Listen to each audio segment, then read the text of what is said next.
सुप्रभात बच्चों, कैसे हैं आप सब? उम्मीद है सब कुशल मंगल होंगे। मैं आपकी हिंदी शिक्षिका बिंदु आपको छोटी मात्रा वाली की और बड़ी मात्रा वाली की का प्रयोग सिखाने जा रही हूँ। आज का वीडियो मेरा इसी के ऊपर है।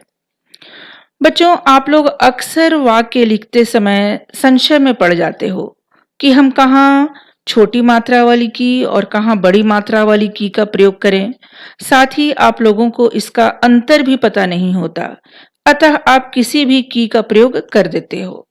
बच्चों, ये भले ही आपकी परीक्षा में नहीं पूछे जाते कि बड़ी मात्रा और छोटी मात्रा वाली की का प्रयोग कहाँ और कैसे होता है, पर भाषा की शुद्धि और वाक्य संरचना के समय हमें यह जानना अत्यंत आवश्यक है कि हम इनका प्रयोग कहाँ और कैसे करें।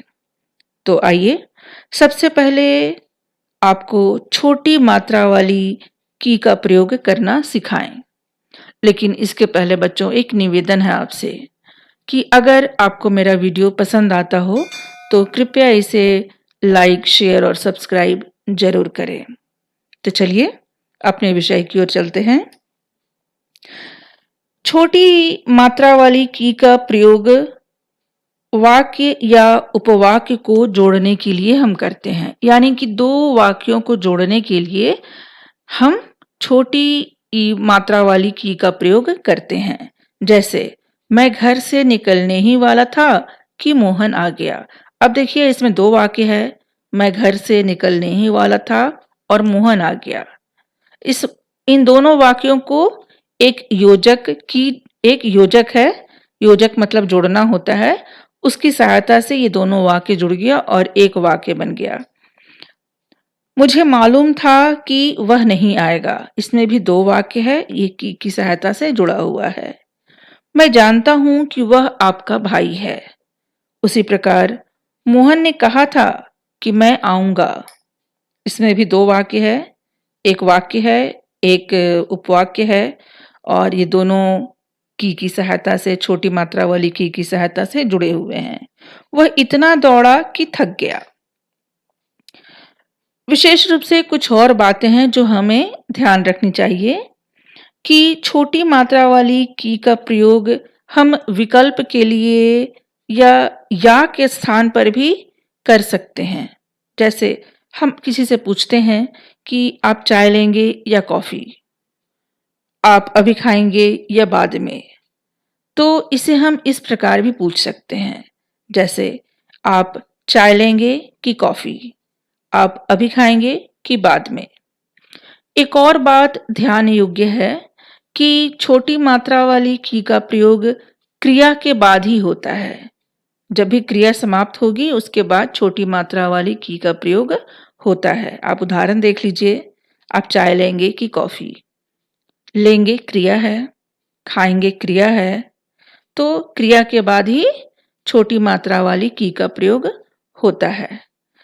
तो उम्मीद है बच्चों आपको यह स्पष्ट हो गया होगा कि छोटी मात्रा वाली की का प्रयोग हम कहाँ और कैसे करते हैं। अब हम आते हैं बड़ी मात्रा वाली की ओर। बड़ी मात्रा वाली की का उच्चारण दीर्घ होता है, यानी छोटी मात्रा से बड़ी मात्रा वाली की के उच्चारण में दुगना समय लगता है और इसकी मात्रा बड़ी ई है।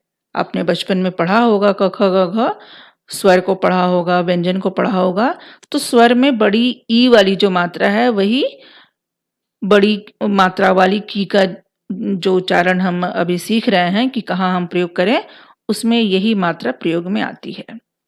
तो अब हम देखते हैं कि बड़ी मात्रा वाली की का प्रयोग हम कहाँ करते हैं। तो बच्चों, इसका प्रयोग हम दो रूपों में करते हैं। पहला है करना क्रिया का भूतकालिक रूप में। करना क्रिया का भूतकालिक रूप में, यानी कि जिस वाक्य में कार्य भूतकाल में किया गया हो, यानी कार्य समाप्त हो गया हो, और तो वहां पर बड़ी मात्रा वाली की का प्रयोग होता है। जैसे मोहन ने कल पढ़ाई की। मोहन ने कल पढ़ाई की यानी क्रिया जो है भूतकाल में संपन्न हो चुकी है। श्याम ने खुदाई की, उसने लड़ाई की, इन तीनों उदाहरणों में आप देखिए कि क्रिया जो है भूतकाल में संपन्न हो चुकी है। तो भूतकाल में जो क्रिया संपन्न हो जाती है वहां पर बड़ी मात्रा वाली की का प्रयोग हम करते हैं। दूसरी बात हमें ध्यान रखना है कि जहां किसी संज्ञा या सर्वनाम का किसी से संबंध दिखाना या जोड़ना हो वहां भी की का प्रयोग होता है, यानी कि बड़ी मात्रा वाली की का प्रयोग होता है। छोटी मात्रा वाली की में हमने देखा कि वहां पर हमने इसका प्रयोग दो वाक्यों को जोड़ने के लिए किया, लेकिन बड़ी मात्रा वाली की का प्रयोग हम दो शब्दों को जोड़ने के लिए करते हैं। तो बच्चों, आपने संबंध कारक तो पढ़ा ही होगा। जब कारक पढ़ा होगा तो संबंध कारक पढ़ा होगा, जिसका विभक्ति चिन्ह होता है का, के, की। तो इसमें का शब्द पुल्लिंग के लिए है, के बहुवचन है और की स्त्रीलिंग रूप है। तो जैसे उदाहरण में ही हमने बताया है कि जहां संज्ञा या सर्वनाम का संबंध जोड़ना हो वहां संबंध कारक के की का प्रयोग हम करते हैं। जैसे उदाहरण से समझिए इसे आप। यह रोहन की कलम है। रोहन की कलम, कलम किसकी है? रोहन की। कलम का संबंध रोहन से है, रोहन का संबंध कलम से है।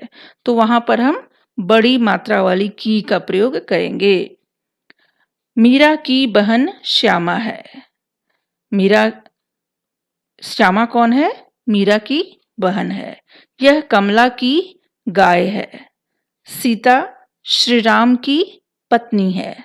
इस प्रकार हम देखते हैं कि दो संज्ञा या सर्वनाम शब्दों को जोड़ने के लिए बड़ी ई की मात्रा वाली की का प्रयोग होता है। बच्चों, एक बात विशेष रूप से मैं आपको बता दूं कि जब भी हम वाक्य में बड़ी मात्रा वाली की का प्रयोग करते हैं तो उसके बाद स्त्रीलिंग शब्द का ही प्रयोग होता है। आप उदाहरणों में देख लीजिए।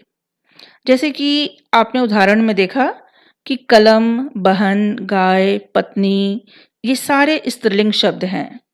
इसे बस एक उदाहरण से समझ लेते हैं। जैसे पहला उदाहरण है, यह रोहन की कलम है। अगर कलम के स्थान पर मैं विद्यालय शब्द का प्रयोग करूं तो यह नहीं कह सकती कि यह रोहन की विद्यालय है, क्योंकि विद्यालय एक पुल्लिंग शब्द है। तो बच्चों, उम्मीद है आप समझ गए होंगे कि बड़ी मात्रा वाली की के बाद स्त्रीलिंग शब्द का ही प्रयोग हम करते हैं। बच्चों, मैं उम्मीद करती हूँ कि आपको मेरा ये वीडियो पसंद आया होगा और आपको की और की मात्रा समझने में जो परेशानी होती होगी वह भी अवश्य दूर हुई होगी। मेरा यह वीडियो आपको कैसा लगा और यदि कोई समस्या हो तो आप कमेंट में ज़रूर लिखें, मैं समाधान का प्रयास करूंगी। अगले वीडियो में कुछ और नई जानकारी लेकर आऊंगी। तब तक के लिए धन्यवाद।